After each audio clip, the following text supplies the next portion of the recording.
Alléluia. Nous allons lire cette louange de Jonas, ces paroles qu'il adresse au Seigneur. Et en 2026, à chaque fois qu'on va se sentir en prison, de façon prophétique, ou bien des situations où les gens veulent t'emmener à te compromettre, où tu es, humainement parlant, tu ne peux pas parler comme Jonas a parlé, parce qu'on ne parle pas comme ça dans le ventre d'un poisson. Qu'est-ce qui te dit que tu vas sortir? Prophétiquement, Dieu nous donne ces paroles. Et il dit, ayez le courage. Vous avez vu que tout à l'heure, dans le livre de Josué, on répète, ne t'ai-je pas dit d'être fort et courageux? Ne t'ai-je pas dit, fortifie-toi et prends courage? On doit avoir ce courage. Rien ne doit nous empêcher de pouvoir prononcer de telles paroles, chanter un tel cantique, déclarer de telles promesses de la part du Seigneur. Donc, on va lire le passage. 2026, il faut avoir ça quelque part. Toujours pas loin de toi.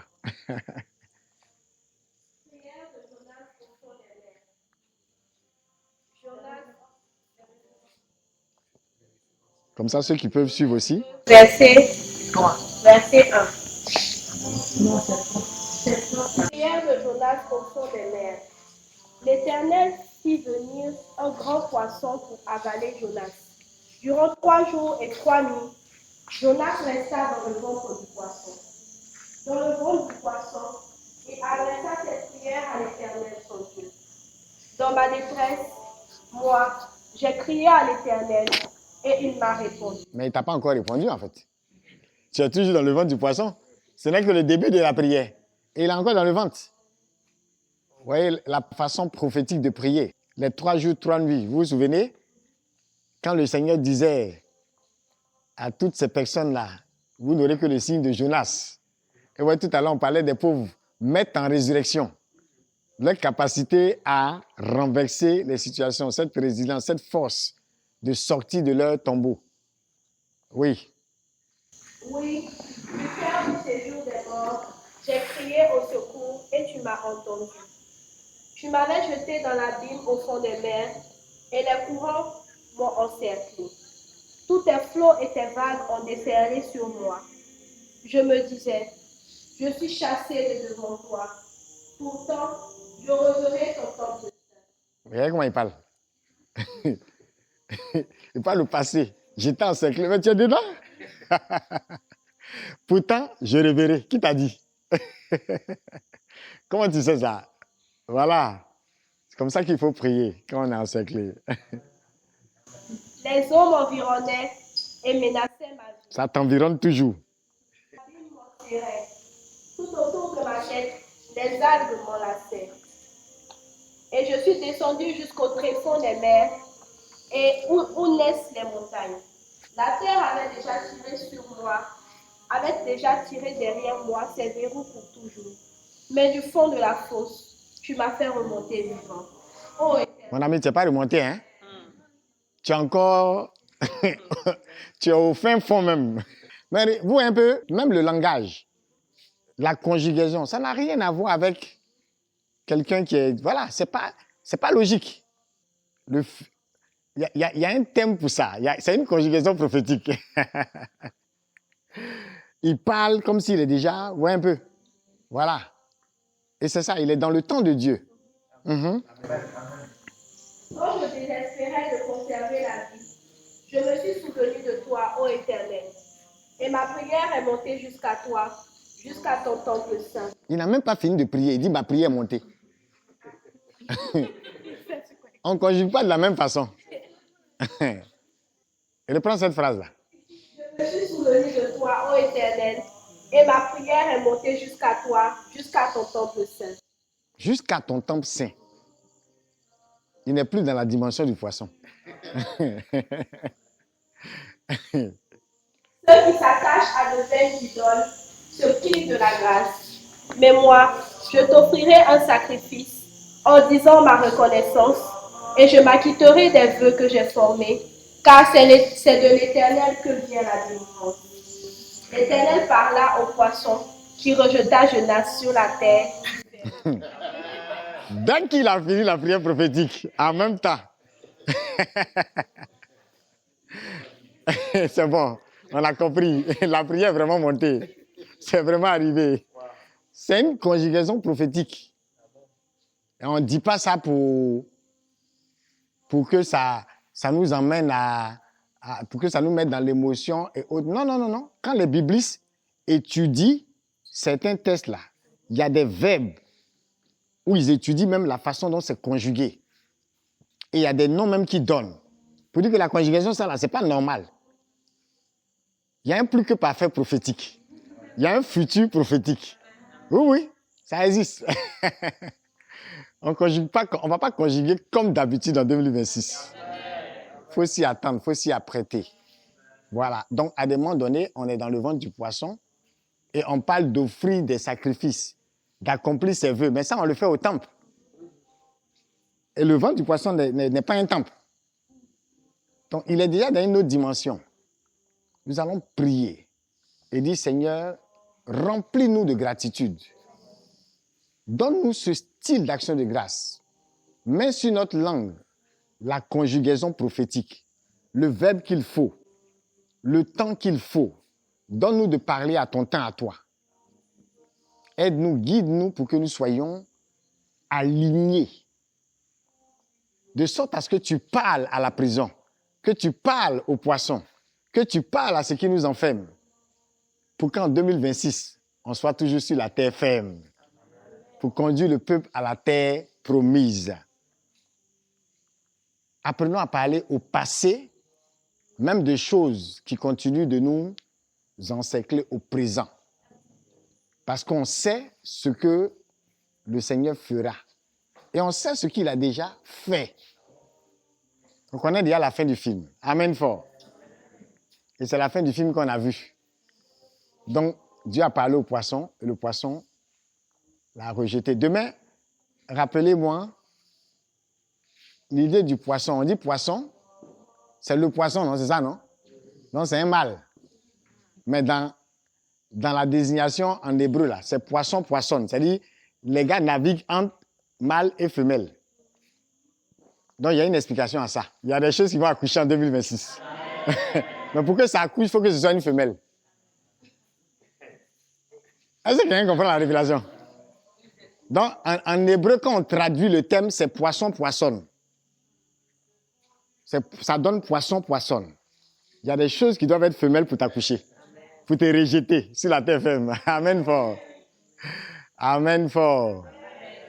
Mais c'est important qu'on puisse saisir cet esprit-là. Alors tu vas prier que cela t'habite tout au long de l'année 2026. Pourquoi Dieu nous donne de telles paroles? À cause peut-être des prisons, des enfermements, des poissons, mais que Dieu va transformer en poissons, qui vont être sur notre chemin. Parfois, on n'aura pas raison. On aura été avalé parce qu'on a résisté à l'appel, comme Jonas. Mais n'empêche, notre parole doit monter jusqu'au temple. Notre prière doit monter jusqu'au Seigneur. Même lorsque nous sommes dans le lieu où apparemment Dieu n'est pas, on doit se souvenir qu'il est le maître jusqu'au plus profond des abîmes, jusqu'au plus profond de la mer. Élève la voix et déclare ces paroles de Jonas. Annonce que 2026 est une année de gratitude, d'action de grâce. Une année où, peu importe l'enfermement, ce qui doit te rejeter, te vomira, pour que tu continues le chemin, pour que tu avances sur ton chemin, le chemin de ton appel, de ta vocation. Marabasha katarabayont. Merua boli garabasonta, mande kirabronta. Simbrakum tarabayont. Seborobo yande girabo chanta. Simbro canto kirabro sin tabayon. Barabasha katarabayonta. Mero brando quinta. Bero santo kirabro sinta. Alléluia. Nous allons prier contre tout esprit de découragement. Tout ce qui nous a habités comme amertume, comme découragement, comme désintéressement même vis-à-vis de l'œuvre, des choses du Seigneur.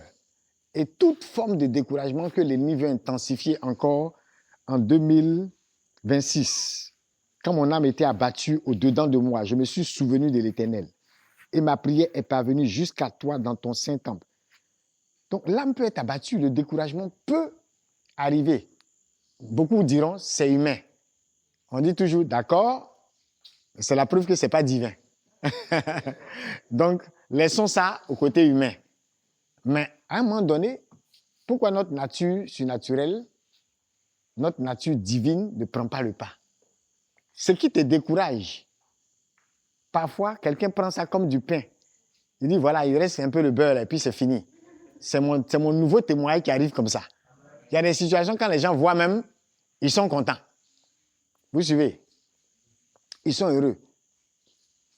Je ne sais pas si je vous avais raconté l'histoire d'un jeune qui allait... non, c'était un papa et c'est un féticheur du village qui voulait épouser sa fille, qui était très belle et tout ça. Et le féticheur en question, c'était un gars très méchant. Il était réputé vraiment comme quelqu'un de... Voilà, il tue, en tout cas. Voilà, donc s'il dit qu'il veut marier la fille, que tu dis tu veux pas, que ce soit elle ou non. Si elle veut rester dans la modernité, non, on n'est plus à cette ère du mariage forcé. Toute sa philosophie, là, elle va finir au tombeau. Lui n'est pas dans les discours.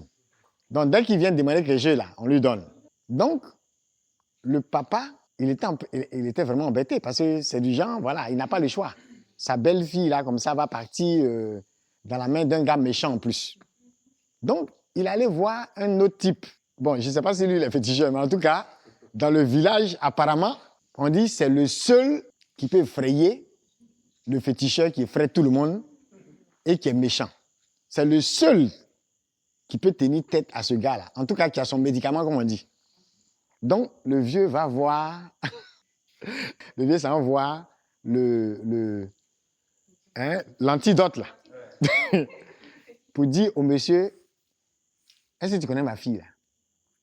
Tu veux pas... Non, il a commencé par, tu veux pas une deuxième femme? Parce que le monsieur était bien marié. Il avait peut-être même plusieurs femmes déjà, hein. Genre, tu veux pas une autre femme? Il dit, ah, ça dépend de qui c'est. Donc, quand il a dit, tu connais ma fille là, il dit, ah, si c'est elle, je veux. Donc, le vieux dit, très bien, mais il y a un problème. Il y a tel gars là, qui veut aussi, qui est sur le territoire. C'est pour ça qu'il faut conduire les gens vers la terre promise là. Hein? Qui est sur le territoire. Donc, qu'est-ce que le type a répondu? Il dit, ah, si ce n'est que ça, il faut me le laisser. Le palabre est fini, non? C'est ce que le vieux intelligent, hein? C'est ce qu'il cherchait. C'est-à-dire, il est venu soumettre, il a introduit quelqu'un dans le palabre. Et ce quelqu'un, il sait que s'il entre dans le conflit, les données vont changer. Donc, il préfère donner sa fille en mariage à ce gars-là qui peut effrayer le méchant, là, plutôt que de donner au méchant. Vous voyez un peu? C'est comme ça. 2026, il faut inviter Dieu dans notre palabre. Il y a des anges, on doit inviter dans nos affaires. Il y a des situations, il faut te débrouiller. Le ciel n'a qu'à mettre sa bouche dedans. Ça a changé la donne. Amen. Sinon, il y a des esclavages qui vont être maintenus.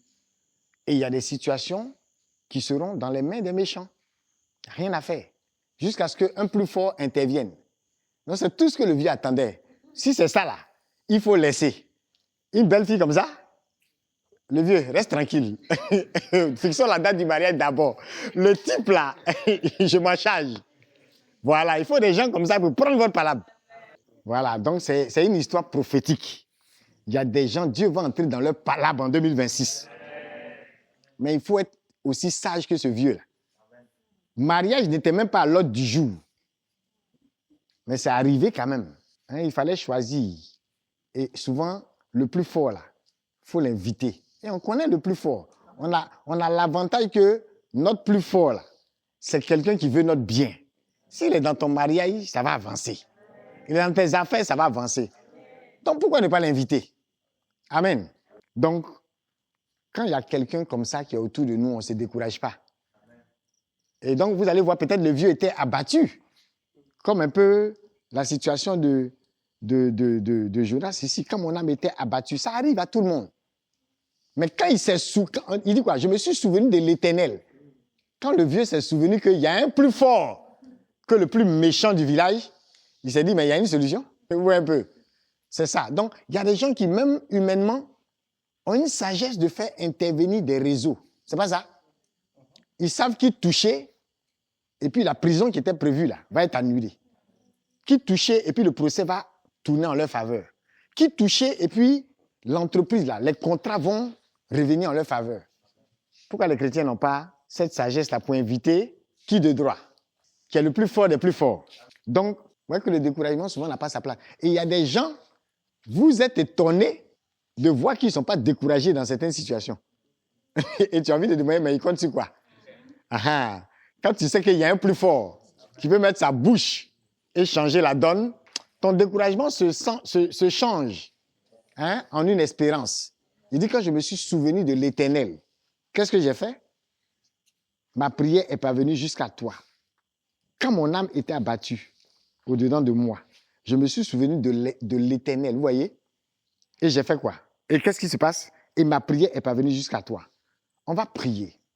On va dire au Seigneur, nous aussi, même dans les découragements programmés par l'ennemi, programmés par les circonstances en 2026, on anticipe aussi pour que le plus fort nous attende dans ces situations. On anticipe pour que nous ayons toujours le souvenir de Dieu. Amen. Que notre mémoire ne soit pas courte. Souvent, c'est dans le péché. Dans certains péchés, quand tu es résolu à certains péchés-là, c'est là que tu fais exprès d'oublier « Je vous salue Marie ». Mais si tu fais trop de rosaires, ça va te décourager même par rapport au péché. Là. Mais dans le danger, on ne peut pas oublier le Seigneur. Parfois même, celui qu'on appelle le païen, il y a des situations qui l'emmènent à dire « Hé Dieu ». C'est pas ça? Il ne le dit pas peut-être comme appelant Dieu au secours, mais c'est tout comme. Donc que ce souvenir de Dieu ne nous quitte pas. Que notre mémoire soit attachée, comme le peuple d'Israël disait quand ils étaient en exil, on ne peut pas t'oublier. C'est comme s'ils étaient en train de dire, mais on est maudit si on oublie le temple, si on oublie Jérusalem. Ils le disaient quand ils étaient en exil. Ça ne peut pas se passer, on ne peut pas oublier. Donc même en exil, ils vont continuer d'invoquer le Seigneur, d'invoquer l'Éternel et de prier comme s'ils étaient au temple, peut-être dans la direction du temple, ainsi de suite. Vous voyez un peu. Nous allons prier. Tu vas élever la voix et prophétiser contre toute forme de découragement. S'il y a des gènes de découragement, des semences de découragement qui continuent, qui ont comme laissé des traces fortes en toi en 2025 et qui s'apprêtent encore à jaillir en 2026, maudit les racines de ce découragement, annule leurs conséquences. Prends autorité. Maria brochente kirabasa katabayan. Merobrando kirabrochente. Maria bonde quinta conta corabasanta. Lerobrando kiraba. Merobrando kiraboshe keterebosa.